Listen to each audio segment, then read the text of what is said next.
Hey guys, welcome back to Uzma health and beauty tips. आज मैं बना रही हूँ cough cold and flu drink.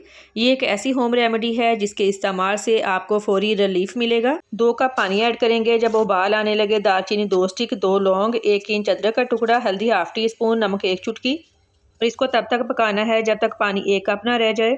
ये ड्रिंक आपकी इम्यूनिटी को बढ़ाएगा, आपका सांस साफ होगा। दालचीनी, लौंग और शहद में मौजूद एंटीबैक्टीरियल और एंटी इन्फ्लेमेटरी प्रॉपर्टीज होती हैं, जिससे जिस्म में पसीना आएगा और जिस्म का दर्जा हरारत कम होगा और इसकी तासीर से सर्दी में कमी आएगी। ये ज़बरदस्त होम रेमेडी है। वीडियो को लाइक लाजमी करें। अल्लाह हाफिज़।